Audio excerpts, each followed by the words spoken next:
பல்வேறு விதமான விலங்கினங்களுடைய தொல்லை, ஒரு பக்கம் நாய் தொந்தரவு, ஒரு பக்கம் பசுக்களுடைய தொந்தரவு அப்படின்னு எந்த ஒரு கட்டுப்பாடும் இல்லாமல் கோவை மாநகராட்சியினுடைய இந்த பொது சுகாதாரம் என்பது மிக மிக மோசமாக சென்று கொண்டிருக்கிறது.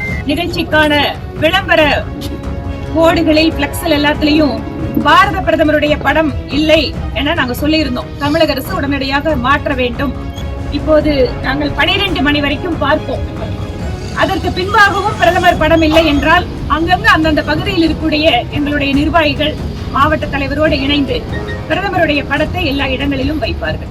யாருக்கு அயோத்தி போக வேண்டுமோ அங்கு எல்லா விதமான வசதிகளோடு சிறப்பான தரிசனம் மேற்கொள்வதற்கான அத்தனை ஏற்பாடுகளும் அங்கு நடைபெற்றுக் கொண்டிருக்கிறது. பக்கத்தில் இருக்கக்கூடிய சபரிமலை பாருங்க, விரதம் இருந்து அந்த மலையில கல்லுல முள்ளுல நடந்து போறவங்களை எந்தவித வசதி இல்லாம அங்க இருக்கிற கம்யூனிஸ்ட் அரசாங்கம் 12 மணி நேரம் கியூல நிக்க வைக்கிறாங்க.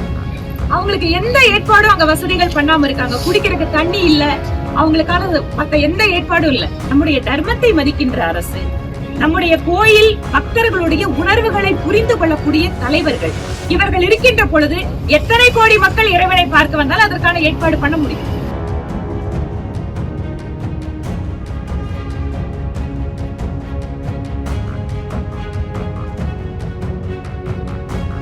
கோவையை பொறுத்தவரை மக்களுடைய மிகப்பெரிய குறையாக இருப்பது குப்பைகளை சரியாக அகற்றாமல் இருப்பது.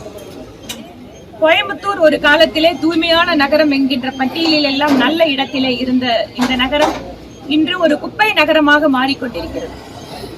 குப்பைகளை ஒழுங்காக எடுக்காத காரணத்தினால் கொசுக்களுடைய தொல்லை மற்றும் பல்வேறு விதமான விலங்கினங்களுடைய தொல்லை, ஒரு பக்கம் நாய் தொந்தரவு, ஒரு பக்கம் பசுக்களுடைய தொந்தரவு அப்படின்னு எந்த ஒரு கட்டுப்பாடும் இல்லாமல் கோவை மாநகராட்சியினுடைய இந்த பொது சுகாதாரம் என்பது மிக மிக மோசமாக சென்று கொண்டிருக்கிறது. கோவை மாநகராட்சியினுடைய மேயர் உடனடியாக குப்பையை அகற்றுவதற்கும் இந்த மாநகரத்தை நல்ல ஒரு நிலைக்கு தூய்மையான இடத்திற்கு கொண்டு வருவதற்குமான பணிகளை முடுக்கிவிட வேண்டும். கோயம்புத்தூர் என்பது இங்கு இருக்கக்கூடிய மக்களுக்கு வாழ்வதற்கான இடம் என்பது மட்டுமல்ல, இன்னும் பல்வேறு லட்சக்கணக்கான மக்களுக்கு அவர்களுக்கு வாழ்க்கையை கொடுக்கின்ற இடமாவும் இருக்கு. அதிகமாக பொருளாதார வளர்ச்சி இருக்கு, போக்குவரத்து இருக்கு. அப்படி இருக்கின்ற பொழுது இன்று தமிழகத்திலே சென்னைக்கு அடுத்தபடியாக அதிக முதலீடுகளை ஈர்க்கின்ற ஒரு இடமாக கோயம்புத்தூர் இன்று மாறிக்கொண்டு வருகிறது. இப்படி இருக்கின்ற சூழலில் கோவையினுடைய தூய்மை பணிகள் என்பது எந்த இடத்திலேயும் இந்த நகருக்கு ஒரு கெட்ட பெயரை கொண்டு வராமல் உடனடியாக மாநகராட்சி நிர்வாகம் இதில் கவனம் கொடுத்து இந்த குப்பைகளை அகற்றுவதில் தீவிர கவனம் கொடுத்து தூய்மையை பேண வேண்டும் என இந்த நேரத்தில் கேட்டுக்கொள்கிறோம். நிகழ்ச்சிக்கான விளம்பர போர்டுகளில் பிளக்ஸில் எல்லாத்திலையும் பாரத பிரதமருடைய படம் இல்லை என நாங்க சொல்லியிருந்தோம். தமிழக அரசு உடனடியாக மாற்ற வேண்டும், பிரதமருடைய படத்தை எல்லா இடங்களிலேயும் வைக்க வேண்டும் என்று சொல்லி இருந்தோம். அப்படி அவர்கள் வைக்காவிட்டால் பாரதிய ஜனதா கட்சியினுடைய நிர்வாகிகள் பாரத பிரதமருடைய புகைப்படத்தை அந்த போர்டுகளில் அவர்கள் அங்கு வைப்பார்கள், ஒட்டுவார்கள் என குறிப்பிட்டிருந்தோம். நேற்று மாலை மாவட்ட கலெக்டர் அலுவலகத்திலிருந்து ஒரு அதிகாரி என்னை தொடர்பு கொண்டு வெளியிலே வைத்திருக்கின்ற விளம்பர படங்களில் எல்லாம் நாங்கள் பிரதமருடைய படத்தை வைக்க போகிறோம், நீங்கள் வேறு மாதிரியான எந்த செயல்களிலும் ஈடுபட வேண்டாம் என வேண்டுகோள் வைத்திருந்தார். இப்போது நாங்கள் 12 மணி வரைக்கும் பார்ப்போம். அதற்கு பின்பாகவும் பிரதமர் படம் இல்லை என்றால் அங்கங்க அந்தந்த பகுதியில் இருக்கக்கூடிய எங்களுடைய நிர்வாகிகள் மாவட்ட தலைவரோடு இணைந்து பிரதமருடைய படத்தை எல்லா இடங்களிலும் வைப்பார்கள். ராமர் கோயிலுடைய பிராண பிரதிஷ்டை கும்பாபிஷேகத்திற்கு பின்பாக அந்த இடத்திற்கு செல்ல வேண்டும், ராமரை தரிசிக்க வேண்டும் என பல்லாயிரக்கணக்கான மக்கள் கேட்டுக்கொண்டே இருக்கிறார்கள்.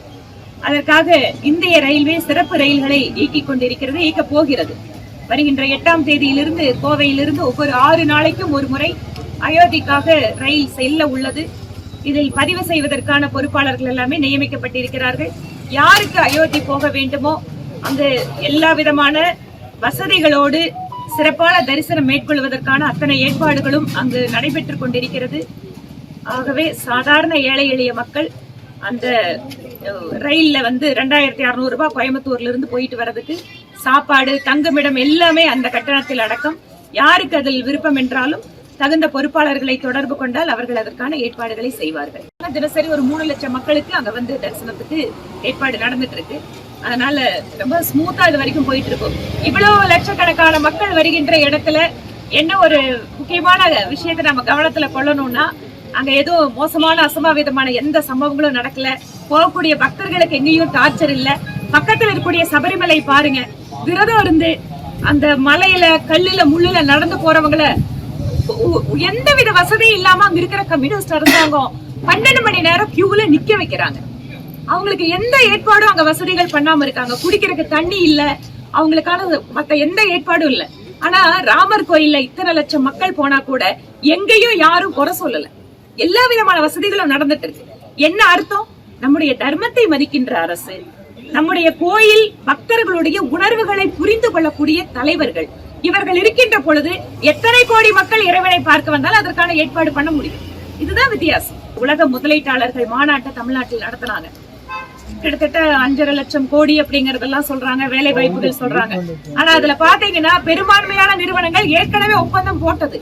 ஏற்கனவே இருக்கக்கூடிய நிறுவனங்களை திரும்ப கொண்டு வந்து இன்னொரு புதுசு ஒரு அக்ரிமெண்ட் போட்ட மாதிரி பண்ணிருக்காங்க. அல்டிமேட்டா இங்க நம்மளுடைய தமிழகத்தினுடைய இளைஞர்களுக்கு வேலை வாய்ப்பை உருவாக்க வேண்டும். இது ஒரு வளர்ந்து கொண்டிருக்கூடிய மாநிலம், வேகமாக வளர்கின்ற மாநிலம். இங்கு அதற்கான சூழல் மேம்படுத்தப்பட வேண்டும். இன்றைக்கு எத்தனையோ ஐடிஐ எல்லாமே டிசிஎஸ் காரங்க ரெடி பண்ணி கொடுத்திருக்காங்க. ஆனா அங்க போய் படிக்கிறதுக்கு லோக்கல் கவர்மெண்ட் வந்து அதை மோட்டிவேட் பண்ணணும், ஸ்டூடெண்ட்ஸ் அதுக்கான அவேர்னஸ் கொடுக்கணும். அந்த விதமான விஷயம் எல்லாம் இல்லாம நீங்க திரும்பவும் வேலை செய்யறதுக்கு வந்து வேற இடங்கள்ல இருந்து கொண்டு வரீங்க. அப்புறம் அவங்க மேல தாக்குதல் நடத்துறீங்க, அவங்க பேசுற ஹிந்தி பத்தி கேவலப்படுத்துறீங்க, அவங்க சாப்பிடுற உணவு பத்தி கேவலப்படுத்துறீங்க. ஆனா அவங்கள வந்து சீப்பான லேபருக்கு வேண்டி இங்க கொண்டு வரோம். இதெல்லாம் என்ன மாதிரியான முரண்பாடுகள்? இதெல்லாம் இல்லாம அனைவரும் இந்தியர்கள் அப்படிங்கிற ஒற்றுமை உணர்வோட எல்லா இடமும் வளர்ந்தாக வேண்டும். அதற்கு பாரதிய ஜனதா கட்சி ஒத்துழைப்பு கொடுக்கும். இதுபோன்ற செய்திகளை மேலும் தெரிந்து கொள்ள எங்களது யூடியூப், ஃபேஸ்புக் மற்றும் ட்விட்டர் ஆப்களை சப்ஸ்கிரைப் செய்யவும்.